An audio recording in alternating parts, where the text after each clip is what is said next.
Saudara-saudari yang terkasih, jumpa lagi dalam Pelita Hati hari ini, Senin 15 November 2021, hari biasa dalam Pekan Biasa yang ke-33.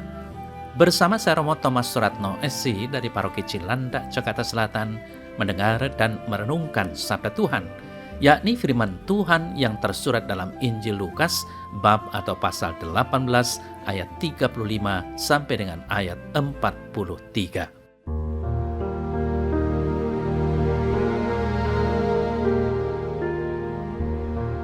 Pada waktu Yesus hampir tiba di Yeriko, ada seorang buta yang duduk di pinggir jalan dan mengemis. Waktu orang itu mendengar orang banyak lewat, ia bertanya, "Apa itu?" Kata orang kepadanya, "Yesus orang Nazaret lewat." Lalu ia berseru, "Yesus anak Daud, kasihanilah aku." Maka mereka yang berjalan di depan menegur dia supaya ia diam. Namun semakin keras ia berseru, "Anak Daud, kasihanilah aku." Lalu Yesus berhenti dan menyuruh membawa orang itu kepadanya. Dan ketika ia telah berada di dekatnya, Yesus bertanya kepadanya, "Apa yang kau kehendaki supaya aku perbuat bagimu?" Jawab orang itu, "Tuhan, supaya aku dapat melihat." Lalu kata Yesus kepadanya, "Melihatlah engkau, imanmu telah menyelamatkan engkau." Dan seketika itu juga melihatlah ia, lalu mengikuti dia sambil memuliakan Allah. Seluruh rakyat melihat hal itu dan memuji-muji Allah.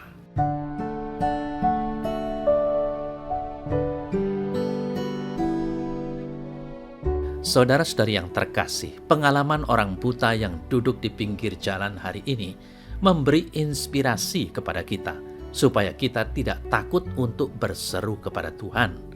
Seruan itu bukan sembarang seruan, namun seruan yang memohon kasih, seperti yang dilakukan orang buta itu. "Yesus anak Daud, kasihanilah aku."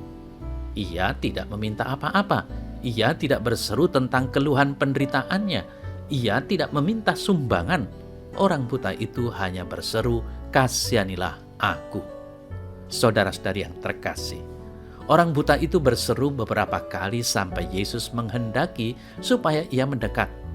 Jika ia hanya berseru sekali dan mutung atau ngambek karena ditegur oleh orang lain, seruannya tidak sampai pada Yesus.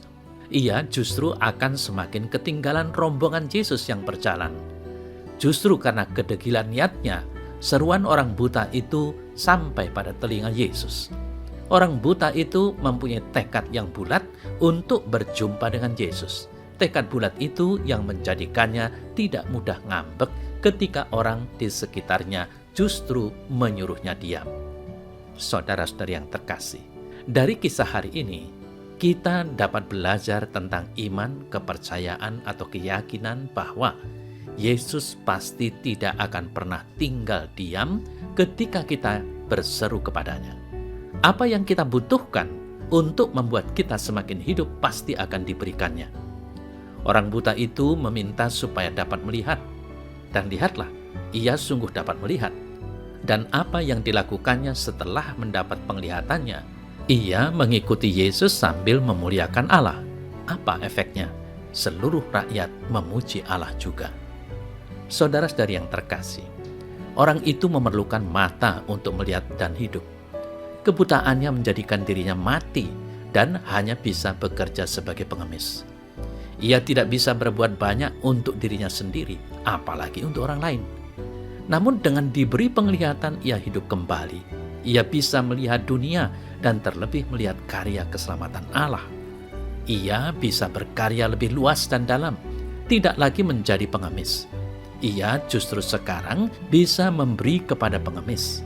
Ia membawa warta keselamatan dalam dirinya untuk orang lain juga. Saudara-saudari yang terkasih, saudara-saudari yang terkasih, kita juga bisa belajar dari tokoh-tokoh yang hadir hari ini. Kita bisa belajar banyak dari orang buta itu, bagaimana ia hidup kembali. Kita juga bisa belajar dari orang-orang yang melarang orang buta berteriak. Bisa jadi kadang kita juga justru menjadi penghalang orang buta untuk berjumpa dengan Yesus.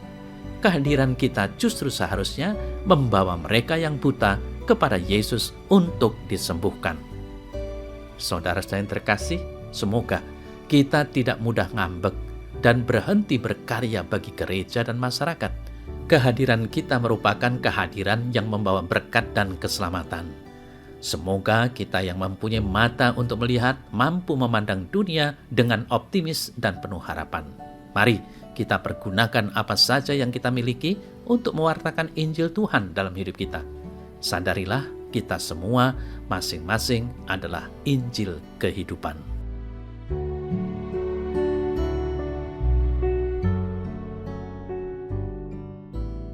Dalam nama Bapa dan Putra dan Roh Kudus. Amin. Ya Tuhan, bukalah mata hatiku, agar aku mampu melihat dunia dengan lebih bijaksana. Bantulah aku agar aku selalu sadar akan tugas perutusanku sebagai umat Kristiani. Semoga dimanapun aku berada, aku membawa cahaya penerangan bagi siapa saja yang aku jumpai.